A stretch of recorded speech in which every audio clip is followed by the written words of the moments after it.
तो एस्ट्रोलॉजी को हिंदी में ना ज्योतिष कहा जाता है। अब ज्योतिष जो है वो 2 शब्दों से बना है, ज्योति और ईश। यानी जब आपकी लाइफ में कोई भी एक ऐसी डार्कनेस आए, जैसे कोई भी लाइफ में एक पड़ाव ऐसा है जब आपको अंधेरा दिख रहा है या आपको वो रास्ता नहीं दिख रहा, दैट लाइट आपको कहीं सही रास्ते पे लेकर जाए, वो दिख नहीं रही। सो ज्योतिष आपको एक तरीके से ज्योति दिखाने का काम करता है, एक लाइट दिखाने का काम करता है। चलना जो होता है वो आप ही का होता है। ये एक अच्छा आपको डायरेक्शन दिखाने वाला टूल है। ये आपको एक सही रास्ते पे ले जाने वाला टूल है। उनको कैसे खुद का कर सकते हैं न्यूमरोलॉजी और कैसे फाइंड कर सकते हैं क्या कोई अकेला घर पे जो बैठा है? मैं डेस्टिनी नंबर के बारे में बता देता हूँ पहले, फिर एक-एक करके एक-एक सारे नंबर ले लेते हैं। तो एक होता है बेसिक नंबर जो आपकी सिर्फ बर्थ डेट का सम होता है। एक होता है आपका डेस्टिनी नंबर। डेस्टिनी नंबर होता है जब आप पूरी बर्थ डेट को जोड़ के एक सिंगल नंबर पे ले आते हो। अब हम नंबर 1 से बात करते हैं, तो नंबर 1 आपको पता ही है, हर चीज़ की शुरुआत 1 से होती है। जो बहुत सारी लाइन्स दिखाते हैं कि ये वाली लाइन अर्थ की होती है, तो आप एक-एक लाइन बता सकते हो और कैसे इम्पैक्ट करती है वो? सी क्या होता है, पाल्मिस्ट्री में सबसे पहले जैसे हाथ है, ठीक है? तो सबसे पहले ना हैंड की शेप जो होती है वो सबसे ज़्यादा इंपॉर्टेंट होती है। जैसे अब आप अपना हाथ ऐसे ऊपर करिए। अब आप अपना हाथ देखिए, आपकी फिंगर्स कितनी बड़ी-बड़ी हैं। फिंगर्स आपकी जो हैं पाम से भी बड़ी हैं, ठीक है? अब मेरी देखिए, मेरा पाम बड़ा है और मेरी फिंगर्स छोटी हैं, ठीक है? तो ये एक सिंपल सा फ़र्क है। आपका हैंड जो है वाटर हैंड है, मेरा हैंड जो है फायर हैंड है।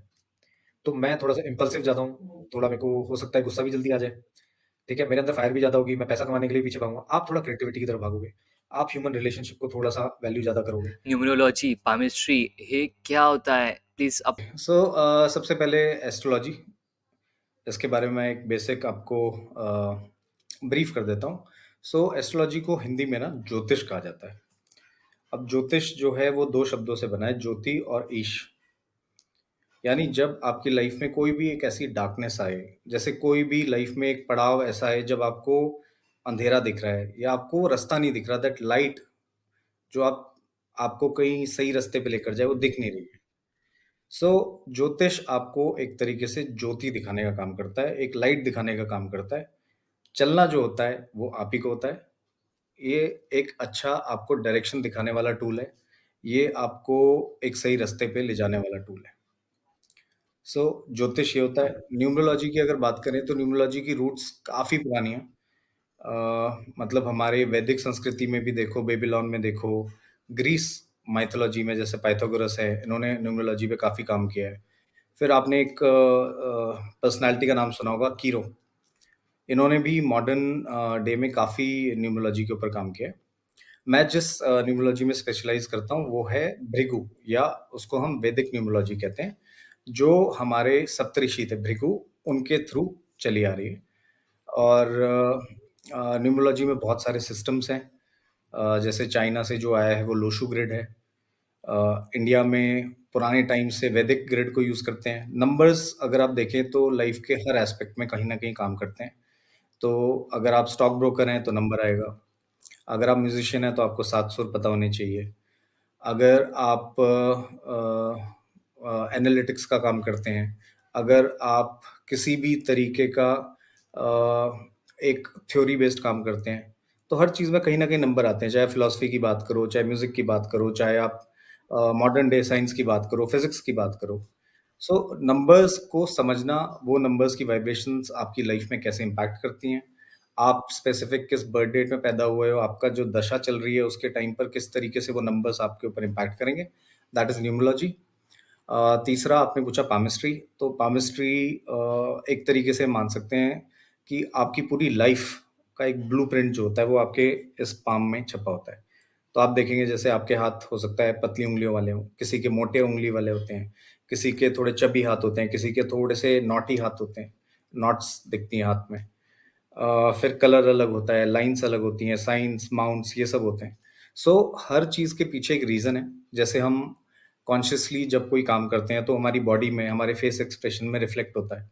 उसी तरीके से हमारी लाइफ़ में काफ़ी सारे जो प्रॉमिसेस हैं, जो हमको पास्ट लाइफ़ से मिले और कुछ जो हम एफर्ट्स के थ्रू कर रहे हैं, वो कहीं न कहीं हमारे हाथ में आ जाता है, बिकॉज़ हमारा जो एनर्जी है या हमारा डे टू डे ट्रांज़ैक्शन है, वो आपका हाथ के थ्रू ही होता है।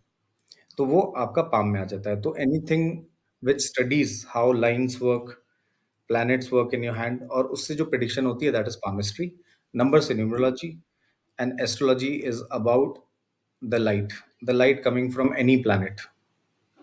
तो अभी न्यूमरोलॉजी की बात में करते हैं। जो घर पे बैठे हैं, उनको कैसे खुद का कर सकते हैं न्यूमरोलॉजी और कैसे फाइंड कर सकते हैं क्या कोई अकेला घर पे जो बैठा है, जो व्यूअर्स देख रहे हैं? मैं डेस्टिनी नंबर के बारे में बता देता हूँ पहले, फिर एक-एक करके एक-एक सारे नंबर ले लेते हैं। तो एक होता है बेसिक नंबर जो आपकी सिर्फ़ बर्थ डेट का सम होता है। एक होता है आपका डेस्टिनी नंबर। डेस्टिनी नंबर होता है जब आप पूरी बर्थ डेट को जोड़ के एक सिंगल नंबर पे ले आते हो।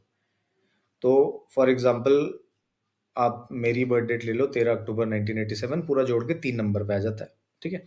अब हम नंबर 1 से बात करते हैं, तो नंबर 1 आपको पता ही है हर चीज़ की शुरुआत 1 से होती है। सो कोई भी चीज़ की शुरुआत होगी पहले जो 0 होगी पहले 1 से होगी। तो 1 जो है वो सन द्वारा रिप्रेजेंटेड है। सूर्य है तभी सारे प्लैनेट्स हैं, सूर्य की ग्रेविटेशनल के कारण ही सारी चीज़ें चलती हैं। तो 1 नंबर यानी इनिशिएटर्स जो किसी काम को शुरू करते हैं या जो लीड करते हैं, जो सबसे पहले कहते हैं कि मैं खड़ा हूँ, I am number 1 follow me. So आपको 1 नंबर के अंदर यूजुअली लीडरशिप क्वालिटीज़ मिलेंगी। कॉन्फिडेंस अच्छा मिलेगा, आपको उनके अंदर थोड़ा ईगो भी मिलेगा। जैसे आप किसी नेता या किसी आईएएस ऑफिसर के पास जाएँ, तो उनको थोड़ा अपना ईगो रखना पड़ता है, वरना उनसे कोई कुछ भी बात करेगा। तो 1 नंबर वाले थोड़ा-सा उस ईगो को मेंटेन करते हैं, कॉन्फिडेंस के साथ चलते हैं, बॉर्न लीडर्स होते हैं, क्रिएटिविटी होती है। दूसरा कहीं न कहीं बैक ऑफ द माइंड ये होता है बिकॉज़ दे आर किंग, तो मेरे को बाकी लोगों का भला करना है। तो मेरे को अपनी फैमिली में भी सबके लिए ग्रोथ करनी है और मेरे को सबका मतलब पेट भी भरा हो, ये भी ध्यान रखना है। तो ये 1 नंबर की क्वालिटी हो गई। 2 नंबर जो होता है, 2 number is ruled by moon. अब मून जो होता है वो सन की ही रिफ्लेक्शन है। रात को सन की ही लाइट उस पे पड़ती है। तो ये कह सकते हैं कि it is a very sensitive, reflective, intuitive planet. तो जहाँ 2 नंबर आ जाता है वहाँ पर इंट्यूशन लेवल्स हाई हो जाते हैं। उसकी सेंसिटिविटी बढ़ जाती है, उसको डॉग से प्यार होगा, उसको ह्यूमन रिलेशनशिप, इमोशंस इन सब में मज़ा आएगा। वो इन सब में अपने आप को इन्वॉल्व रखेगा। थोड़ा क्रिएटिव होगा, क्रिएटिविटी लेवल्स थोड़े हाई होंगे। तो 2 नंबर थोड़ा-सा sensitive plus emotional plus intuitive side होगा। ये जनरल कैरेक्टरिस्टिक्स हैं। फिर अगर हम 3 नंबर पे चले आते हैं, अब 3 नंबर जो होता है वो रूल्ड बाय जुपिटर। अब जुपिटर आपको पता है हमारे सोलर सिस्टम का सबसे बड़ा प्लैनेट है।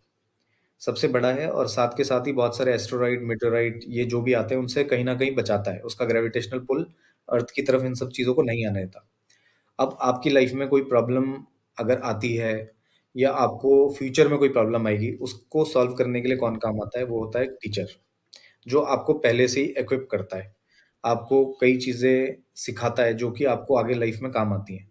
तो जुपिटर कहीं न कहीं गुरु, जिसको हम गुरु भी कहते हैं, ये रूल्ड होता है और 3 नंबर वाले usually education, wisdom, knowledge, creativity या लोगों को किसी तरीके से विज़डम, नॉलेज में इक्विप करना, इसमें इंटरेस्ट लेते हैं। सो 3 नंबर थोड़ा फैमिली ओरिएंटेड, मैनेजमेंट, चलो सब कुछ सँभालते हैं। जैसे टीचर पूरी क्लास को मैनेज करता है, आप बैठिए, आप मॉनिटर, आप बोलिए। तो इनके अंदर मैनेजमेंट क्वालिटीज़ बहुत अच्छी मिलेंगी आपको। इनके अंदर नॉलेज बहुत अच्छी मिलेगी। कुछ ना कुछ सीखते रहेंगे, बुक्स पढ़ते रहेंगे, अब ये सीख लो, अब वो सीख लो। तो ये क्वालिटीज़ नंबर 3 की होती है। नंबर 4 की बात करें, नंबर 4 हो जाता है राहु।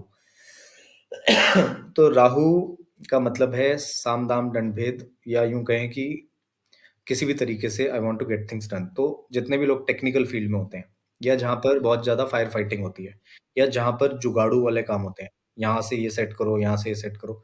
मीडिया मीडिया में भी या हाई लेवल कम्युनिकेशन जो होते हैं, इस तरीके की चीज़ों में राहु वर्क्स रियली वंडरफुल। तो 4 नंबर वाले यूजुअली देखेंगे वो लोग होते हैं जो थोड़े से डेयर डेविल होंगे, रिस्क टेकर्स होंगे। उसके साथ-साथ टेक्निकल चीज़ें या रिसर्च वाली चीज़ें, इनमें इनका इंटरेस्ट अच्छा होगा। 5 नंबर की बात करें, 5 number is ruled by mercury. Mercury आपको पता है फास्टेस्ट मूविंग प्लैनेट है। तो क्विक थिंकर्स, क्विक एन अच्छा 4 नंबर है। तो देखिए आप मतलब बैठे हैं, पॉडकास्ट कर रहे हैं, तो इलेक्ट्रॉनिक्स, टेक्निकल इस तरीके की चीज़ों में इंटरेस्ट आ जाता है। गैजेट्स में, नई-नई कारों में, ब्रांड्स में, इन सब में भी इंटरेस्ट आता है। 5 नंबर वाले जो होते हैं, 5 नंबर वाले usually mercury because mercury is the fastest moving planet तो क्विक थिंकर्स मतलब ऑन देयर फीट हमेशा। इनको आप बताओ ये चीज़ है, तो ये तुरंत उसमें अपना दिमाग लगा के सोच लेंगे और उसका सॉल्यूशन निकाल के कहेंगे ये करना है। ठीक है? मर्करी बिकॉज़ फास्टेस्ट मूविंग है। Mercury is also a kid, बच्चा है। तो बच्चे की ऐसे क्यूरियोसिटी होती है इनके अंदर। क्यूरियोसिटी मोस्टली मटेरियलिस्टिक साइड होगी, विज़डम वाली साइड नहीं होगी। मतलब एक जुपिटर की क्यूरियोसिटी होती है, वो होती है कि अ, ये चीज़ कंसेप्चुअली कैसे काम करती है। बट मरकरी वालों का इंटरेस्ट 5 नंबर वालों का इंटरेस्ट होगा कि अरे गाड़ी कैसे काम करती है? वो वाली मशीन कैसे काम करती है? या स्टॉक मार्केट में ये वाला फंक्शन कैसे काम करता है? उनके इंटरेस्ट इस तरीके के होते हैं, which are day to day in nature. तो 5 नंबर वाले पैसा कमाने में माहिर होते हैं। मैथमेटिक्स, नंबर, पैसा जोड़ना, ये सारी क्वालिटीज़ इनके अंदर नेचुरली आती हैं। हर किसी के अंदर नहीं आएँगी, मल्टीपल होंगे तो थोड़ा-सा इम्पैक्ट अलग हो जाता है, बट अगर प्योर है, तो आपको ज़्यादातर ये क्वालिटीज़ मिलेंगी। 6 नंबर की बात कर लेते हैं, 6 नंबर होता है वीनस। वीनस आपको पता ही है, it is the brightest planet. तो कोई भी चीज़ जो चमक रही हो ना, वो उनको पसंद आती है। यानी latest iPhone, latest car, latest cosmetic product, perfume, jewellery, T-shirts. So it is a number of luxury, it is a number of materialistic life, it is also a number of enjoying life. तो जो भी चमक-दमक life में होती है या जिस चीज़ को भी यूँ कहें कि आप कहो कि शुक्र है मेरी लाइफ में, वो शुक्र है। मतलब ऐसे शुक्र है मेरे पास गाड़ी है, शुक्र है मेरे पास घर है। Everything which you are thankful for is given to you by शुक्र।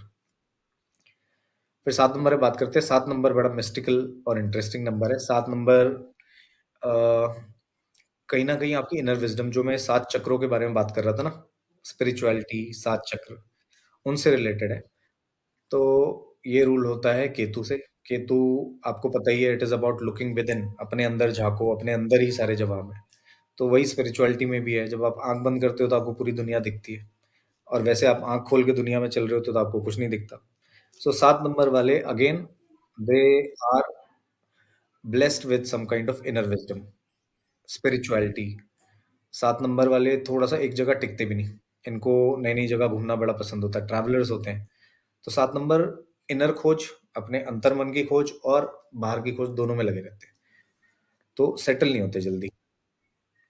7 नंबर की क्वालिटी है, बाकी 8 नंबर पे आते हैं। अगर आपको पता ही है, शनि रूल करते हैं तो पता नहीं कितने लोग डराते हैं, ये करते हैं, वो करते हैं, बट 8 नंबर की एक इन्नेट क्वालिटी होती है। वो ये होती है कि आप कोई चीज़ भी अपने कोई भी काम आप कर रहे हैं, अपने हाथ से कर रहे हैं। मतलब जहाँ फिज़िकल लेबर, डिटर्मिनेशन, डिसिप्लिन और एक टाइम फ्रेम आ गया। जैसे आपने देखा होगा ज़्यादातर कॉर्पोरेट में 8 घंटे की नौकरी होती है। आप 9 टू 5 करते हो, वो 8 घंटे की होती है। वो जहाँ पर लेबर लॉज़ आ गए, जहाँ पर लेबर आ गया, आप 8 घंटे के लिए किसी को दिहाड़ी पे लेकर आते हो, ठीक है? तो 8 नंबर जो होता है वो हार्ड वर्क, डेडिकेशन, कोई भी काम को लग के करना, डिसिप्लिन के साथ करना, उसको डिफाइन करता है। और वहीं 8 नंबर वाले लोग जो हैं, अगर अपनी लाइफ में डिसिप्लिन लिया है, तो ये बहुत सारी चीज़ें जोड़ सकते हैं। बिकॉज़ 8 नंबर जो होता है, वो एसेट्स का भी होता है। तो जितने बड़े इंडस्ट्रियलिस्ट होते हैं, जो बड़ी लार्जर देन लाइफ फैक्ट्रीज़ बनाते हैं, because Saturn is also a big planet, Shani भी बड़ा प्लैनेट है। चलता स्लो-स्लो है, तो जैसे रतन टाटा जी थे, स्लोली, स्लोली, स्लोली मतलब जो भी उनको मिला, उन्होंने धीरे, धीरे, धीरे करके उसको बहुत बड़ा बना दिया। So that is pattern. तो शनि वाले लोग यूजुअली धीरे-धीरे अपने काम में लगे रहते हैं और उसको बड़े लेवल पे लेकर जाते हैं। फिर आते हैं 9 नंबर पे, 9 नंबर अपने आप में एक कंप्लीट नंबर है, 9 से बड़ा कोई सिंगल नंबर होता नहीं।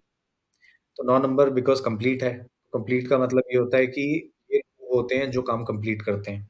ये लोग एक सोल्जर की तरह होते हैं, इन्हें राजा ने आदेश दिया, इनका काम है वहाँ पर जाके झंडा लगाना, कंप्लीट करना काम को। सो दे आर डूअर्स, डूअर्स कहते हैं ना, मतलब प्लानर्स नहीं है। इनको अगर पता है ये काम करना है तो ये करेंगे। सो 9 नंबर के अंदर थोड़ा मार्शियन एनर्जी होती है because Mars is again a fast moving planet and it is high on energy. अंदर से inner energy, the physical energy, not the spiritual, not the mental, it is the physical energy. तो आप ज़्यादातर देखेंगे कि army में या जहाँ भी स्पोर्ट्स होता है या फिज़िकल एक्टिविटी हेवी काम जो होते हैं, वहाँ 9 नंबर वालों को ऑटोमैटिक एक इंटरेस्ट आ जाता है। तो ये 1 से 9 तक बताया, बाकी इसमें मल्टीपल आगे कॉम्बिनेशंस होते हैं। नेगेटिव्स होते हैं, पॉज़िटिव्स होते हैं, बट वो थोड़ा-सा डीप हो जाएगा। पर सबके लाइफ में प्रॉब्लम्स होते हैं, आपने नोट तक बताया, बट अभी आप एक सोल्यूशन, कॉमन सोल्यूशन, मेरे जो भी व्यूअर्स है वो स्टूडेंट लाइफ में है, नहीं तो 18 15 टू 25 टू 30 एज में है, तो एक कॉमन रेडीमेड सोल्यूशन बता सकते हो क्या आप सबके लिए, नंबर वाइज, जिसका उसने देख लिया होगा उसका नंबर वाइज तो। देखिए, ऐसा होता है सबसे पहले तो मैं ये कहूँगा कि कर्मों पे विश्वास करो। मतलब if you are happy with what you are doing that is the best remedy. मतलब अगर आपको ये नहीं पता लगता कि पूरा दिन कहाँ निकल गया और आप पूरे दिन भर अपने काम के पर्पज़ में लगे रहे, that is the best that you can do. ठीक है? बाकी अगर आप बात कर रहे हैं स्पेसिफिक रेमेडी की, हर नंबर के लिए क्या रेमेडी होती है, तो मैं ये मानता हूँ कि रेमेडीज़ आर वेरी पर्सनलाइज़्ड। ठीक है? 3 चीज़ें हर किसी की लाइफ में होनी चाहिए, एक रूटीन होना चाहिए, ठीक है? एक सेंस ऑफ पर्पस होना चाहिए और एक पैशन होना चाहिए। This is what I believe. एक पैशन पॉइंट जिसको आप परस्यू कर रहे हो, चाहे वो एस्ट्रोलॉजी हो, गिटार बजाना हो, बाइक चलाना हो, एनीथिंग। एक पैशन हो जाए, एक पर्पस हो जाए। Purpose can be monetary, purpose can be family led, purpose can be your career, anything. And तीसरा, एक आपकी लाइफ में एक रूटीन, एक स्ट्रक्चर होना चाहिए। अगर ये 3 चीज़ें होती हैं तो बहुत सारी रेमेडीज़ की ज़रूरत पड़ेगी नहीं। देखिए क्या होता है ना, रेमेडी यूजुअली आदमी तब माँगता है जब उसे क्विक सॉल्यूशन चाहिए होता है। लाइफ में क्विक सॉल्यूशन होते नहीं। आप ये मान के चलिए कि अगर इतनी ईज़ी रेमेडी होती तो बहुत सारे पॉलिटिशियन जो इतने सालों से ट्राई कर रहे हैं, उनके पास ना पैसे की कमी है, ना एस्ट्रोलॉजर्स की कमी है। वो क्यों नहीं बन पा रहे हैं एमपी? वो क्यों नहीं बन पा रहे हैं? इतने सालों से मेहनत ही करे जा रहे हैं, भाषण ही दिए जा रहे हैं। ठीक है? फिर बहुत सारे ऐसे बड़े-बड़े बिज़नेसमैन हैं, जो रेगुलरली एस्ट्रोलॉजर्स से कनेक्ट करते हैं। अगर उनके चार्ट में ही प्रॉमिस नहीं है, अगर चार्ट में ही लिखा है कि अब डाउनफॉल है, तो मतलब फिर रेमेडी कैसे काम करेगी? कर्मों से बड़ा कुछ नहीं होता। कर्मों का मतलब आप ये मत समझिए कि उन्होंने इस लाइफ में कुछ किया है। There there is a very complicated matrix जो बहुत सालों से चला रहा है। जैसे आप पतले क्यों पैदा हुए, लंबे क्यों पैदा हुए, गरीब घर में क्यों पैदा हुए, कोई लंबा क्यों पैदा हुआ, किसी की पूरी लाइफ ईज़ी क्यों जाती है, किसी की पूरी लाइफ हार्ड क्यों जाती है, तो उसके पीछे कहीं न कहीं कोई मैट्रिक्स है। तो उसी तरीके से जब आप पैदा होते हो, तो आपके जो पुराने, जिसको हम पास्ट लाइफ कर्मास कहते हैं, तो उसे तो संचित कर्म कहते हैं। मतलब एक बहुत बड़ा ट्रक है, जो आपने इतने जन्मों से भरा हुआ है कर्मों का। इस जन्म में आप उसमें से सिर्फ़ एक बोरी निकाल के लाते हो, जिसको कहते हैं प्रारब्ध। प्रारब्ध का मतलब ये है कि इस जन्म में सिर्फ़ यही बोरी आप यूज़ करोगे। जो ट्रक भर के है, वो तो मल्टीपल लाइफ़्स में आगे, आगे, आगे अगली जन्मों में धीरे-धीरे खुलेगा, एक-एक बोरी खुलेगी। आपने इस जन्म में एक बोरी लेकर आए हो, अगर बोरी में अच्छा माल है, तो ईज़ी लाइफ़ होगी, और अगर उसमें कुछ दिक्कत है, तो उन पीरियड्स में आपको प्रॉब्लम आएगी। एस्ट्रोलॉजी से ये जाना जा सकता है कि कब वो प्रॉब्लम्स आएँगी, उनको डील करने का तरीका क्या है, वो पता लगाया जा सकता है। बट उन्हें 100% अवॉइड करना, ये अगर कोई बोलता है, तो आई थिंक वो एस्ट्रोलॉजी के साथ भी मतलब धोखा कर रहा है। अगर मेरे बस का होता, मैं आपकी लाइफ़ बदल दूँ या मैं किसी को करोड़पति बना दूँ, तो फिर बात ही क्या थी? So astrology is a tool to guide, not to change destiny. तो अगर आपने रेमेडी की बात की थी, चलो क्विकली फिर भी मैं आपको बता देता हूँ। 1 number, because they are sun, first of all control their ego, that is the first thing that they should do. And दूसरा, जैसे सूरज टाइम पे निकलता है, डिसिप्लिन। दूसरा नंबर, मून। मून थोड़ा-सा इमोशनल साइड पे थोड़ा हेवी होते हैं। तो मैं ये कहूँगा कि some kind of creative skills should be there in their life. तो ये इनके इमोशंस को स्टेबलाइज़ रखता है। जैसे इन लोगों को थोड़ा बहुत ज़्यादा लोगों के साथ रहना या लोगों का सपोर्ट बहुत ज़्यादा चाहिए होता है। पानी है ना, तो पानी को बर्तन चाहिए होता है स्टेबल रहने के लिए, because it is water element, moon. So अगर ये कोई हॉबी ऐसी बना लें या कोई आर्ट ऐसी बना लें, तो आधा 1 घंटा इनका ना इमोशन उसमें चले जाते हैं। तो they can focus practically on other things. तो इमोशंस पे काबू लाने के लिए one creative hobby is a very practical remedy. 3 number वालों को आई थिंक मेरे ख्याल से सबसे बेस्ट रेमेडी होगी कि कुछ ना कुछ एक आधा बुक हर महीने कंप्लीट करनी चाहिए, पढ़ते रहना चाहिए। तो जितना पढ़ते रहेंगे, उतना ज़्यादा उनकी लाइफ में बेटरमेंट होगी, क्योंकि कहीं न कहीं ये नॉलेज के डोमेन में ही रहेंगे। चाहे मैनेजमेंट में रहें, अगर ये मैनेजर हैं तब भी वहाँ ज्ञान बाँट के ही इनको सक्सेस मिलेगा। अगर ये सेल्समैन है तब भी ज्ञान बाँट के ही मिलेगा। इनका डोमेन ज्ञान वाला है, तो कुछ ना कुछ पढ़ते रहें। 4 नंबर वालों को मैं ये कहूँगा कि कुछ ना कुछ टेक्निकल या अ, फिज़िकल स्पोर्ट्स कोई ना कोई ऐसा करना चाहिए, क्योंकि इनका मेंटल एक्टिविटी ऑलरेडी काफ़ी हाई होती है। ये बहुत ज़्यादा सोचते रहते हैं, अब ये कर दो तो ऐसा हो जाएगा, वैसा हो जाएगा, ये हो जाएगा, वो हो जाएगा। And another thing that they should do is breathing exercise. थोड़ा-सा प्राणायाम अगर ये करें, तो इनकी mental activity will be much more streamlined. ये दिमाग का सारा ऑक्सीजन चूस लेते हैं सोच-सोच के, सोच-सोच के।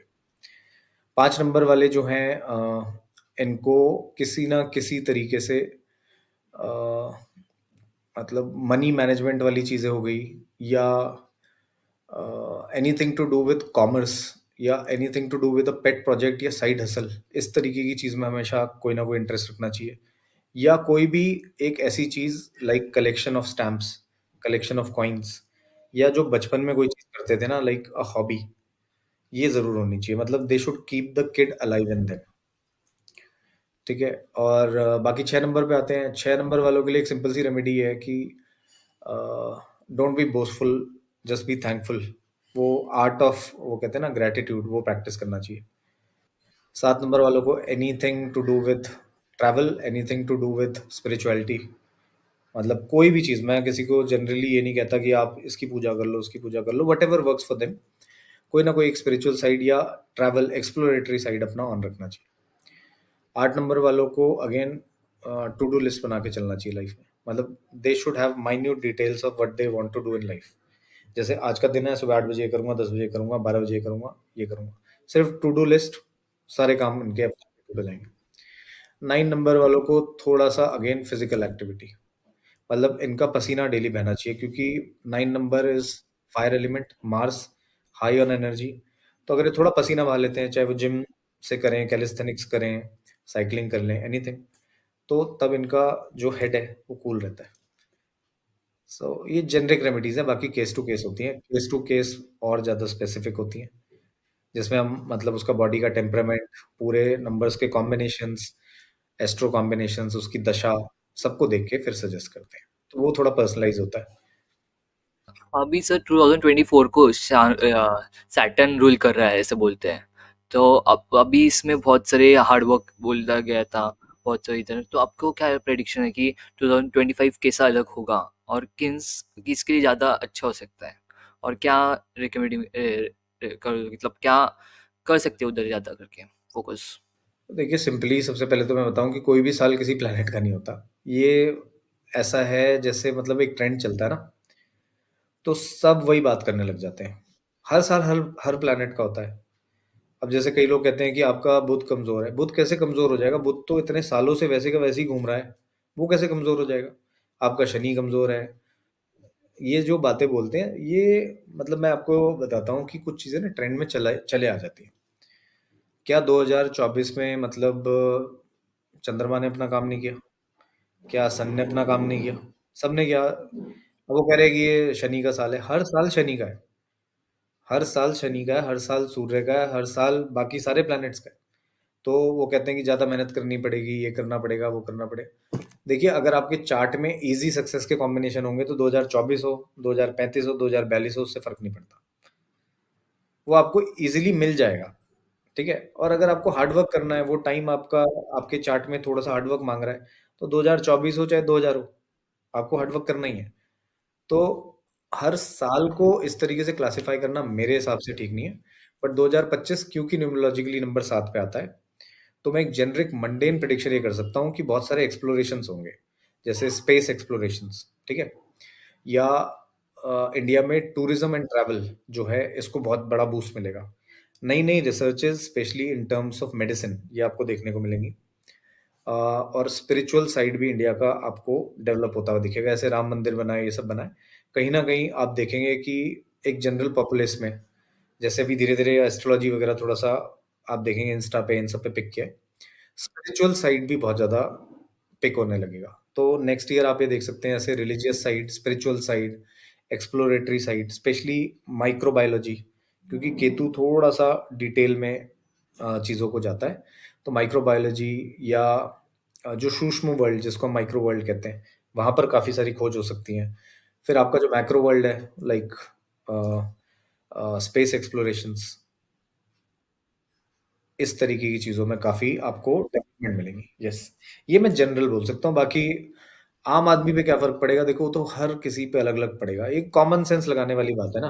आप 4 आप 4 नंबर हो, आपके घर में आई एम श्योर हो सकता है या आपका कोई बेस्ट फ्रेंड 4 नंबर का होगा।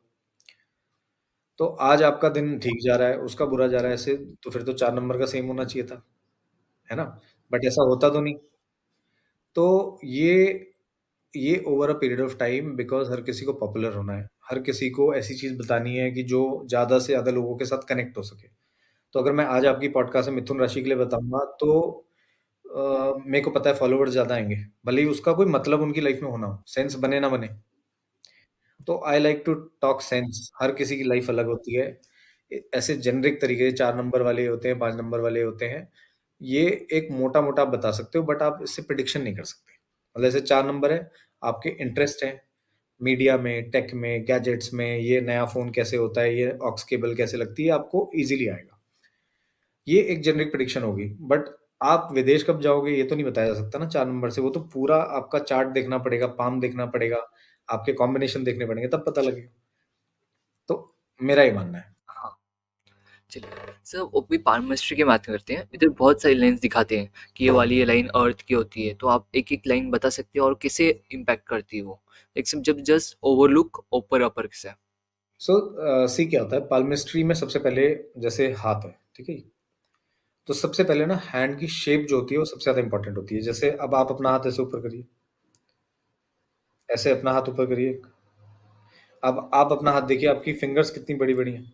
फिंगर्स आपकी जो हैं पाम से भी बड़ी हैं, ठीक है? अब मेरी देखिए, मेरा पाम बड़ा है और मेरी फिंगर्स छोटी हैं, ठीक है? तो ये एक सिंपल सा फ़र्क है, आपका हैंड जो है वाटर हैंड है, मेरा हैंड जो है फायर हैंड है।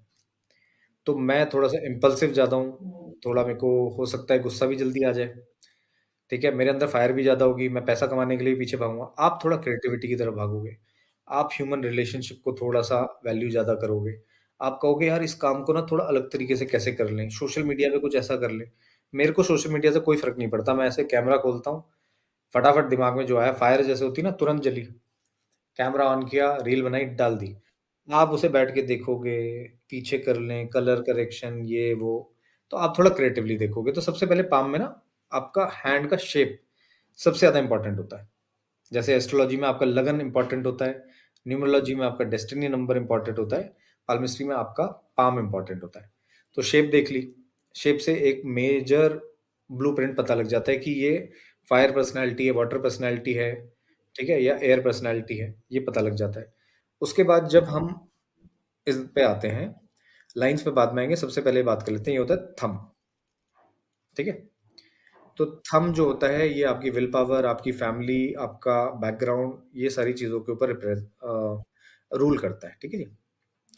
तो विल पावर, आपका लॉजिक, आपकी फैमिली, ठीक है? ये सब थंब के अंदर आता है। ये वाली जो फिंगर है, ये जुपिटर की फिंगर है, ठीक है? इसके नीचे जुपिटर का माउंट होता है। ये जो है, इसके नीचे वीनस का माउंट होता है, ठीक है? यहाँ बीच में आपका पॉज़िटिव मार्स होता है, ठीक है? ये जुपिटर की फिंगर है, इसके नीचे जुपिटर का प्लैनेट जुपिटर का माउंट होता है। ये सैटर्न की फिंगर है बीच वाली, इसके नीचे सैटर्न माउंट होता है। ये सन की फिंगर है, इसके नीचे सन का माउंट, ये मरकरी और इसके नीचे मरकरी का माउंट।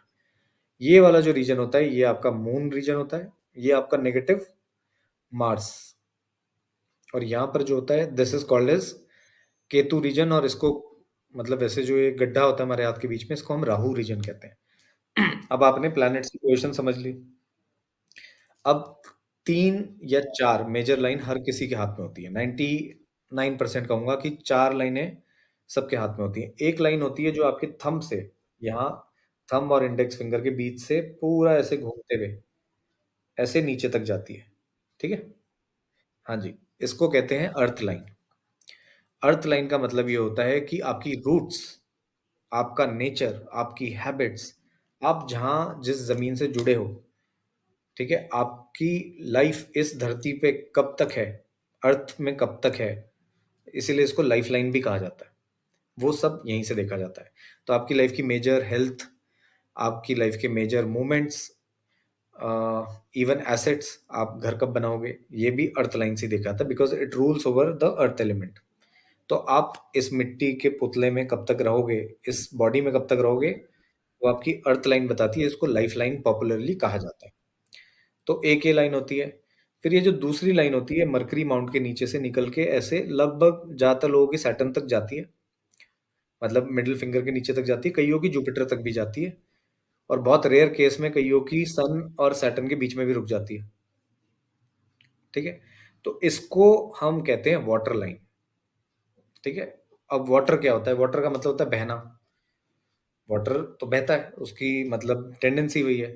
तो एक इंसान किस चीज़ में बहता है? भावनाओं में बह जाता है। सो आपके इमोशंस, लव अफेयर्स, आपका नेचर आपको गुस्से में ज़्यादा मज़ा आता है या आप सोलेस पसंद करते हो, आपको डिप्रेशन जल्दी हो जाएगा, एंग्ज़ायटी जल्दी हो जाएगी, आप किस चीज़ में बह जाओगे, एडिक्शन, ये सारी चीज़ें आपकी वाटर लाइन से पता लगती है, जिसको पॉपुलरली हम हार्ट लाइन कहते हैं। तीसरी लाइन अगेन आपकी अर्थ लाइन से निकल के सीधा निकल जाती है। ठीक है जी? इसे कहते हैं एयरलाइन। एयरलाइन यानी हवा, हवा कहाँ होती है? ऊपर। और आपकी थिंकिंग कहाँ होती है? हवा में। आप हवा में सोचते हो, कम्युनिकेशन जो होता है वो हवा में होता है। ठीक है? आपके जो प्लान्स होते हैं वो हवा में होते हैं। तो आपका थॉट प्रोसेस, आप क्या सोचते हो, आपकी एजुकेशन, आप कितना दिमाग लगा सकते हो किसी चीज़ में, आप हवा में कितने किले बना सकते हो, वो सब एयरलाइन से पता लगता है, which is called as popularly known as mind line या ब्रेन लाइन कहते हैं। ठीक है जी? फिर चौथी एक लाइन होती है जो आपके लगभग कइयों की यहाँ से शुरू होती है, कइयों की यहाँ से शुरू होती है, कइयों की अर्थ लाइन के बीच से ही शुरू हो जाती है। ये सीधा जाती है सैटर्न के माउंट यानी बीच वाली उँगली के नीचे। तो इसको इसको इसको कहा जाता है पॉपुलरली लक लाइन, बट वैसे ये होती है फायर लाइन। फायर लाइन का मतलब ये होता है कि आपकी लाइफ में मतलब जो कंफर्ट की गर्मी है, वो कितनी है? आप कितना पैसा कमाओगे? आप कमर्शियली कितना पैसा कमा लोगे? बिज़नेस में कितना कमा लोगे? नौकरी में कितना कमा लोगे? कब तक आपका एक रेगुलरली पीछे से एक हीट ऑफ मनी बनी हुई है? वो पैसे की गर्मी आपकी लाइफ में कब तक रहेगी? वो इस फायर लाइन से देखी जाती है। तो ये 4 मेजर लाइन्स होती हैं और ये आपके लगभग 9 प्लैनेट्स प्लस फिंगर्स ये होती हैं। फिर ये फ्लैंजेस का भी अलग-अलग मतलब होता है, जैसे पहला फ्लैंज है, दूसरा फ्लैंज है, तीसरा फ्लैंज है। तो ये वाला जो होता है, ये आपका मतलब थोड़ा-सा हायर थिंकिंग बताता है। ये आपकी प्रैक्टिकल लाइफ़ बताता है, ये आपकी मटेरियलिस्टिक लाइफ़ बताता है। तो ये इनके इम्पैक्ट होते हैं, फिर इन लाइन से कौन-सी लाइन कहाँ जा रही है, कौन से अमाउंट पे जा रही है। अगर सोचिए किसी की हेडलाइन और हार्ट लाइन मैच हो जाए, तो जिसका दिल और दिमाग ही मैच हो गया, तो या तो वो पागल होगा, या तो उसको कोई डिसऑर्डर होगा, या तो वो अचानक से इम्पल्सिव बिहेव करेगा, अचानक दिमाग खराब हो जाएगा उसका, या वो अचानक से डिप्रेसिव हो जाएगा। सिंपल सी बात है ना, जब दिल और दिमाग एक हो गया, तो वो तो मर्डर भी कर सकता है। तो आपको लेकिन केयरफुली देखना पड़ता है, जब ये कॉम्बिनेशन मिल जाए, थंब थोड़ा टेढ़ा मिल जाए, ये वाली उँगली टेढ़ी मिल जाए, तो 3-4 चीज़ों को जब आप कोरिलेट करते हो, तो आपको पता लगता है कि मर्डरर बन सकता है या ये पैशनेट एक स्पोर्ट एथलीट बन सकता है। क्योंकि दोनों के लिए पैशन चाहिए। मर्डर के लिए भी पागलपन चाहिए और स्पोर्ट्समैन या ओलंपिक एथलीट बनने के लिए पागलपन चाहिए। तो पागलपन कहाँ से आएगा जब ये दोनों लाइनों में कोई कनेक्शन होगा। बट वो पागलपन पॉज़िटिव होगा, नेगेटिव होगा, उसके लिए और चीज़ें देखनी होती हैं। तो पामिस्ट्री में मतलब डीप थोड़ा स्टडी करना होता है क्योंकि पाम ना जब तक आप लेंस से नहीं देखोगे, तो आपको लग रहा होगा ये लाइन बड़ी प्यारी है, बड़ी अच्छी है। बट इसी से अगर कोई एक लाइन टच होके नीचे को आ रही होगी ना, तो ये सारा खराब कर देगी। मतलब ये सोचिए नदियाँ हैं आपके हाथ में। अब इन नदियों में से कोई ट्रिब्यूटरी निकल गई तो सारा पानी उधर ले जाएगी, तो वीक हो गई ना। तो यहाँ से तो पूरा बहाव आ रहा था बट यहाँ से नीचे चली गई, तो आपका हार्ट वीक हो गया, तो इस टाइम पर इमोशनल सेटबैक लगेंगे, आपका रिलेशनशिप टूटेगा। आपका इस टाइम पर हो सकता है अगर शादीशुदा हो, तो हो सकता है शादी टूट जाए। ब्रेन लाइन में इसी तरीके से कोई ब्रेक आएगा, क्रॉस आएगा, बार आएगा या नीचे को लाइन जाएगी, उस साल फेल हो सकते हो एजुकेशन में। तो इस तरीके से पाल्मिस्ट्री से प्रेडिक्शंस होती है। बड़ा शॉर्टली बताया पाल्मिस्ट्री में मतलब बहुत चीज़ें हैं। हाँ जी। राइट। सर बेसिक क्वेश्चन होता है पामिस्ट्री में कि मतलब जो ऑडियंस देखते हैं, मैं भी बहुत सारे पॉडकास्ट देखता हूँ, तो एक होता है कि राइट हैंड चेक करे कि लेफ्ट हैंड चेक करे, दोनों के अलग अलग होता है ज्यादा करके। तो सो सिंपल सी बात है, जैसे मैं आपको बोरी वाला कॉन्सेप्ट बता रहा था ना प्रारब्ध का। इस जन्म में जो आप पिछले जन्म से थोड़ा-सा माल लेकर आए हो, बोरी लेकर आए हो, जो इस जन्म में यूज़ होगी, वो आपका नॉन वर्किंग या लेफ्ट हैंड है। मतलब अगर आप लेफ्टी हो तो राइट हैंड हो जाएगा, बट ज़्यादातर लोग राइटी होते हैं तो non working is left hand. तो लेफ्ट हैंड इज़ योर प्रारब्ध, मतलब what you are born with. क्योंकि आप इस हाथ को ज़्यादा यूज़ नहीं करते ना, तो आपकी जो माइंड की वाइब्रेशंस है वो इस हाथ में नहीं आती, इस हाथ में ज़्यादा आती है। तो इस हाथ से आपके जो एक्चुअल एफर्ट्स हैं, कर्म है, प्रेज़ेंट डे सिचुएशन है, वो पता लगती हैं और इससे पता लगता है what you are born with.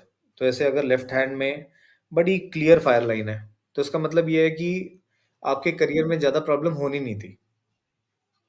Clear आराम से आपका करियर दिख रहा है, आपको पैसा आता रहेगा। ये you are born with it. But अगर हम राइट हैंड में देखें तो वही लाइन और ज़्यादा स्ट्रॉन्ग होगी, तो इसका मतलब ये आपने एफर्ट से और करियर में मेहनत की और आपने जो मिला था उससे भी ज़्यादा स्टेटस प्राप्त किया। बट अगर लेफ्ट हैंड में अच्छी थी और राइट हैंड में आपकी फेट लाइन जो है बेकार हो गई, तो इसका मतलब ये है कि आप किसी आदतों से या अपने किसी एफर्ट से आपने अपने करियर की खुद ही मतलब थोड़ा-सा दुर्गति की है और आपने वो पोटेंशियल रियलाइज़ नहीं किया जिसके साथ आप बॉर्न हुए थे। जैसे किसी की हार्ट लाइन क्लियर है और यहाँ पर बड़ी चेंड हो गई, तो इसका मतलब ये है कि आप आए तो बिल्कुल क्लियर इंटेंशन, भावना, इमोशन के साथ थे, बट विद इन्फ्लुएंस आप कई ऐसे रिलेशनशिप में पड़े जिन्होंने आपको इमोशनली ट्रबल किया। You could have avoided it. तो लेफ्ट हैंड से पता लगता है कि अ, मतलब वो कहते हैं ना कि अ, आपको किस तरीके का पेपर के गाइड में आंसर्स मिले थे और राइट हैंड वो होता है जो आप एग्जामिनेशन में लिख कर आए हो।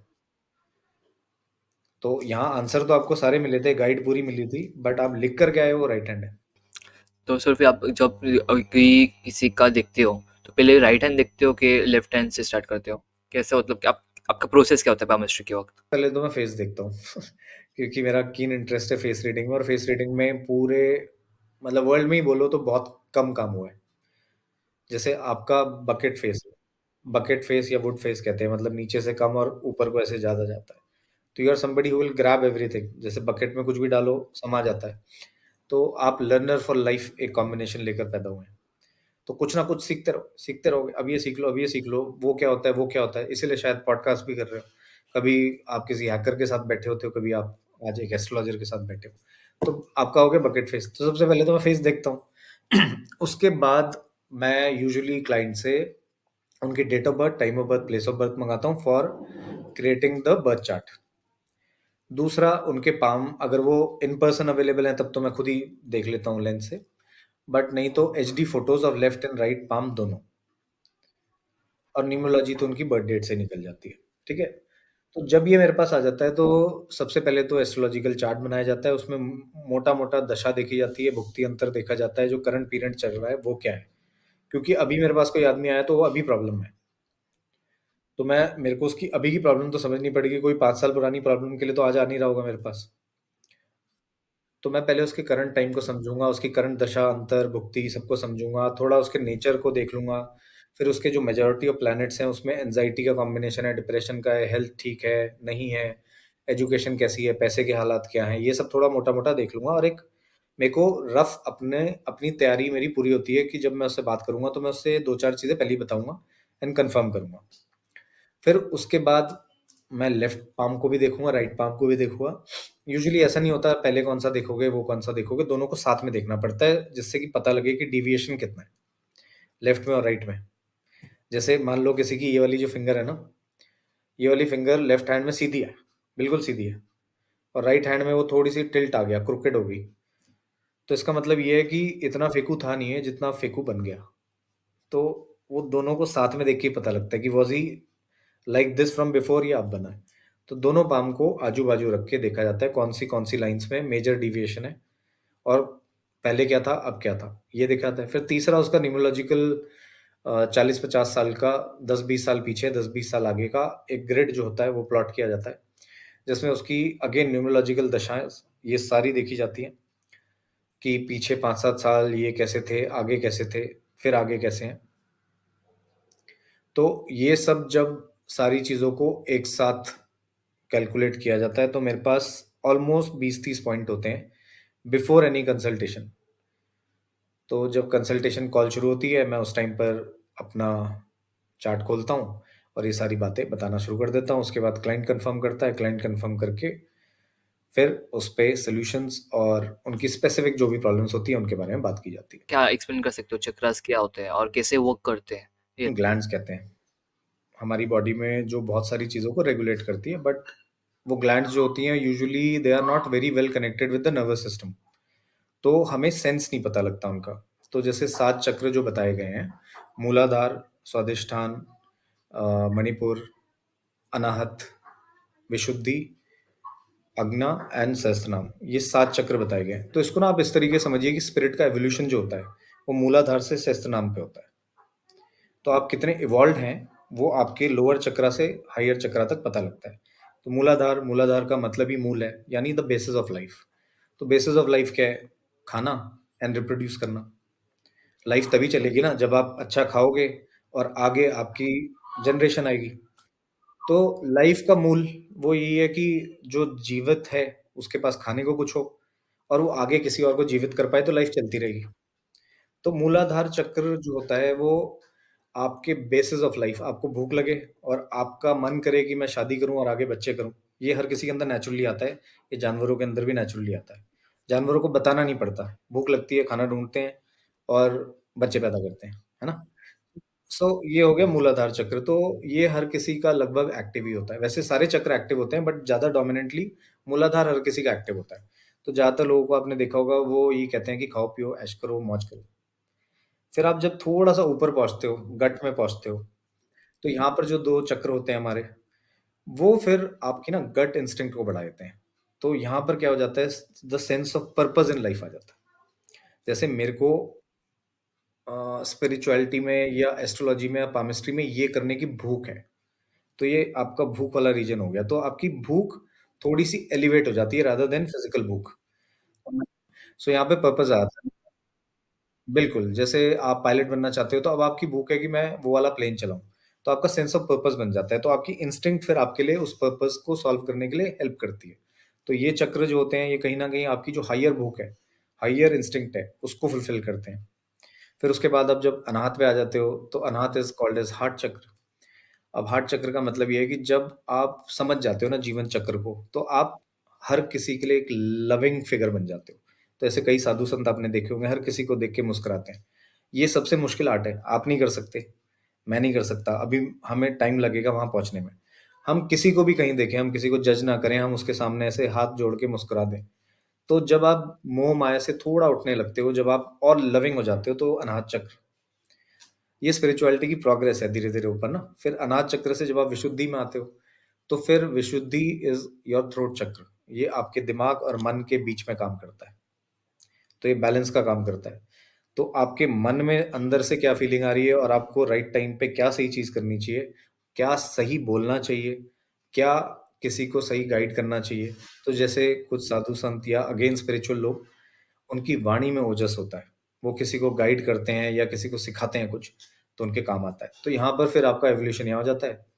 फिर यहाँ पहुँचते हो तो मतलब you become aware of other senses, मतलब इन 5 सेंसेस से आगे बढ़ जाते हो आप एंड यहाँ पहुँच जाते हो, तो फिर तो आप परमात्मा से मिल जाते हो। सो ये एवोल्यूशनरी जर्नी है स्पिरिट की, जो हमारे इन चक्रों में निहित है, धीरे-धीरे इनको ऊपर लाना।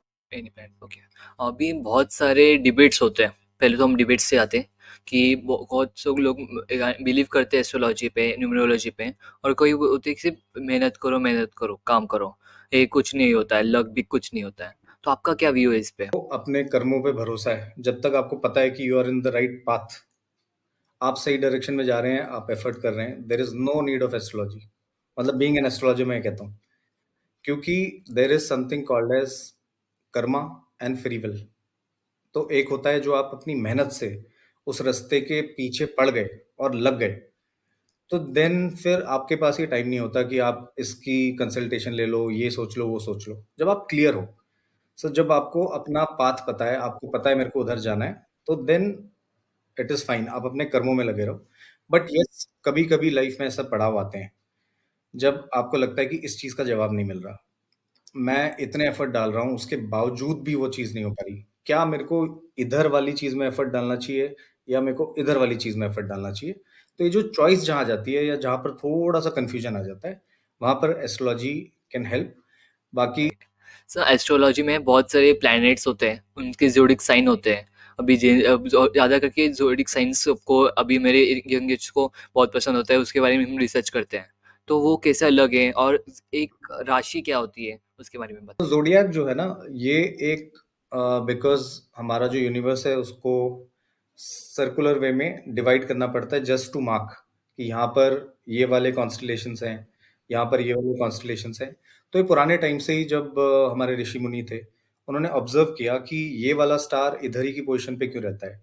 या ये वाला प्लैनेट घूम के कितना टाइम लेता है यहाँ तक पहुँचने में?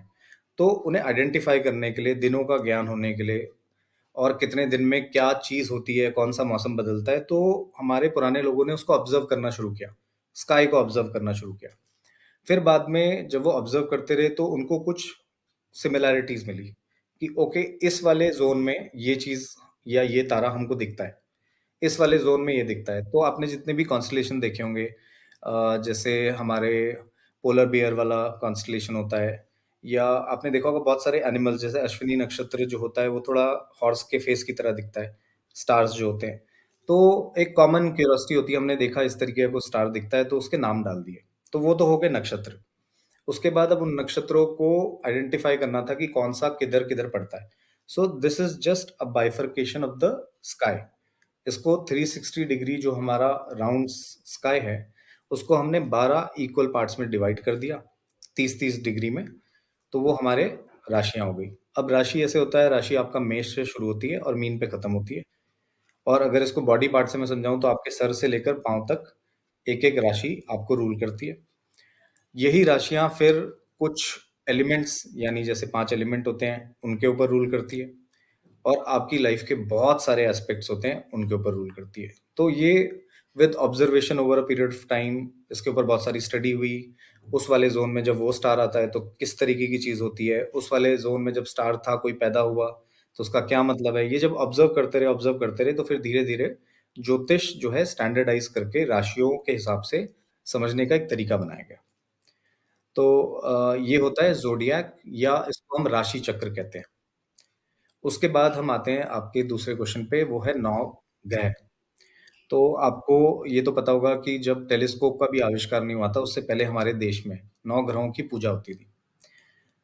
तो ये भी अपने आप में एक मतलब अचंभित कर देने वाली बात है कि जब लोगों को ये तक नहीं पता था कि कौन-सा ग्रह कहाँ पर है। हमारे ऋषि-मुनि ऑब्ज़र्वेशन की पावर से देख के या ध्यान के माध्यम से वो समझ चुके थे कि 9 ग्रह हैं और इन 9 ग्रह का हमारे ऊपर, धरती पे हर चीज़ के ऊपर कहीं न कहीं कुछ न कुछ इम्पैक्ट होता है।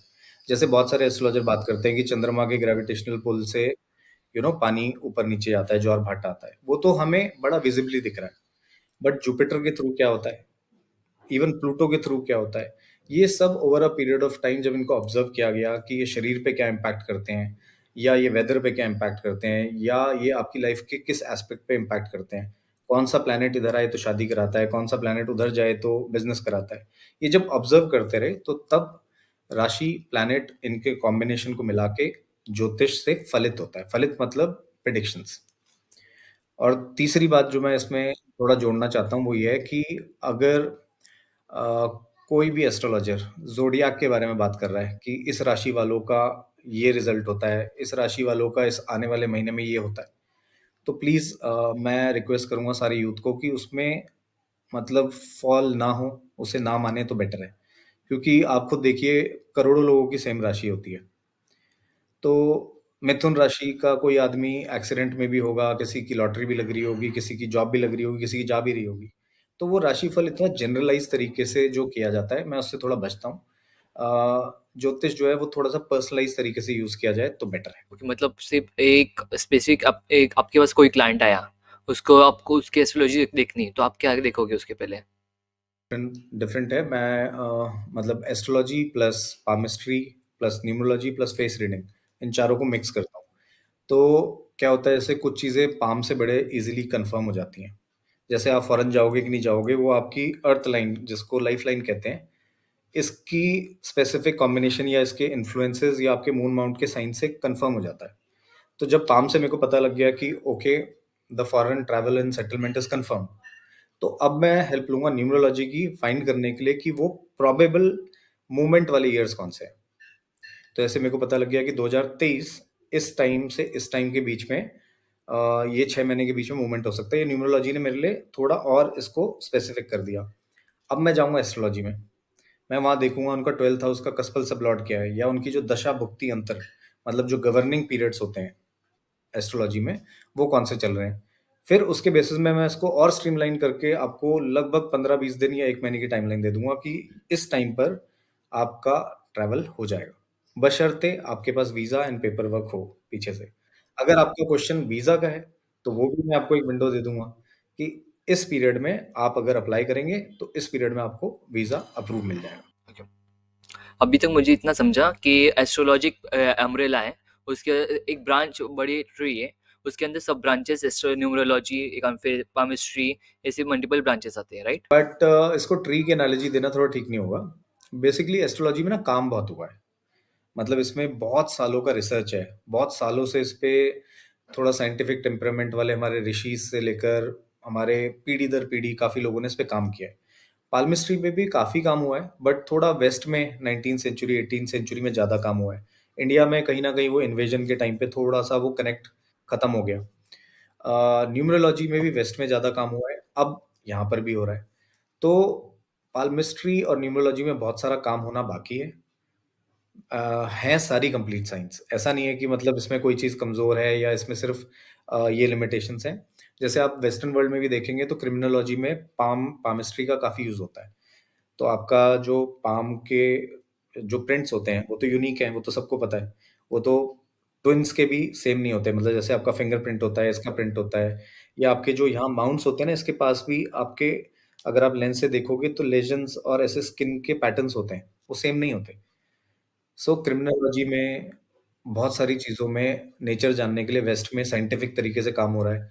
तो आपके पूरा हैंड का स्कैन होता है, फिर डेटा जाता है, डेटा में कहीं न कहीं जो सेम पॉइंट्स हैं उनको इकट्ठा किया जाता है, तो वहाँ पर काफ़ी काम हो रहा है। जैसे-जैसे काम होगा पामिस्ट्री से भी 100% सारी चीज़ें बताई जा सकेंगी, न्यूमरोलॉजी से भी बताई जा सकेंगी, एस्ट्रोलॉजी से तो हम काफ़ी हद तक we are there, but scope हमेशा होता है ना एडवांसमेंट दैट इज़ ऑल। और इसमें स्पिरिचुअल रियलिटी किधर आती है? क्या ये सब के अंदर स्पिरिचुअल अंडर क्या आता है? चीज़ को करने के ना 2 तरीके होते हैं। एक होता है कि you immerse yourself in it, ठीक है? मतलब एक होता है भक्ति मार्ग, आध्यात्म वाला मार्ग और एक होता है कर्म वाला मार्ग, ठीक है? तो जैसे हमारे साइंटिस्ट होते हैं, वो थोड़ा कर्म वाला मार्ग अपनाते हैं। हालाँकि उनमें से भी काफ़ी लोग स्पिरिचुअल होते हैं। बट जैसे आप अपने कर्म को ही अपनी पूजा बना लो। जैसे आप कहो कि मैं इसमें ही रिसर्च करूँगा, मैं रोज़ 20 चार्ट देखूँगा, मैं रोज़ 50 लोगों के हाथ चेक करूँगा और मैं उसी में डूब जाऊँगा। It becomes a passion for me, मेरे लिए कर्म ही पूजा बन जाता है। तो उस तरीके से आप एक कर्मयोगी हो गए। तो आप अपने कर्मों के थ्रू अपनी साइंस को, एस्ट्रोलॉजी को, न्यूमरोलॉजी को इतना रिफाइन कर देते हो कि आपके काम में परफेक्शन आने लगता है। वहीं एक स्पिरिचुअल एंगल होता है। तो स्पिरिचुअल एंगल अ, अगर मैं इसको थोड़ा डीपर लेवल में समझाऊँ तो जैसे आप और मैं इस टाइम पे बात कर रहे हैं तो ये 3D वर्ल्ड है। हम एक 3D वर्ल्ड में इस टाइम पे बात कर रहे हैं, बट लाइफ के ना और भी बहुत सारे डायमेंशंस होते हैं। तो एक स्पिरिचुअल डायमेंशन भी होता है। चाहे उसे आप प्राण माया कोश कह लो या हमारा आनंद माया कोश, हमारी बॉडी के अंदर ही अलग लेवल्स भी होते हैं, जहाँ पर हम सेलुलर लेवल या स्पिरिचुअल लेवल पे वर्ल्ड से इंटरैक्ट करते हैं। तो जैसे आपने देखा होगा कि एक पौधा भी होता है, अगर आप उसके सामने ताली बजाते हो या उसके सामने चीयरफुल हो जाते हो, तो वो खिल जाता है और रोज़ उसके सामने इसको गाली देते हो या कलेश करते हो या मतलब हार्श वर्ड बोलते हो, तो वो नहीं खिलता। तो यूनिवर्स कहीं न कहीं आपकी एनर्जी के साथ खेल रहा है। तो उसी तरीके से जब आप थोड़ा-सा साइंटिफिक तरीके से हट के थोड़ा-सा स्पिरिचुअल तरीके में जाते हो, तो आपके अंदर the spirit starts to interact with the outer world. तो जाने-अनजाने सबकॉन्शियस माइंड में कुछ आंसर्स आने लगते हैं। तो जैसे आपने कई लोगों को देखा होगा कि उन्होंने इतना ज़्यादा कुछ ज्योतिष पढ़ी नहीं है, बट वो थोड़ा बहुत जानते हैं, लेकिन वो जब पत्री देखते हैं, कुछ बोलते हैं, तो वो बात लगभग बिल्कुल फिट बैठ जाती है। तो कहीं न कहीं उनको यूनिवर्स से आंसर आ जाते हैं, बट ये थोड़ा-सा टफ पार्ट है। इसमें हर कोई चल नहीं पाता। ये राह थोड़ी कठिन होती है, हर किसी के लिए बनी भी नहीं होती। बट कुछ लोग को बड़ा नेचुरली मतलब इसमें इंटरेस्ट आता है and they gain from it. तो स्पिरिचुअल एंगल थोड़ा-सा इट डिपेंड्स, मतलब ये ऐसा नहीं कह सकते कि हर कोई इसमें घुस जाएगा और इसमें सक्सेस पा लेगा। ये इनर कॉलिंग आती है तो उसमें वो चला आता है। बट कर्म मार्ग वाला जो है, वो तो हर कोई कर सकता है। That is own efforts.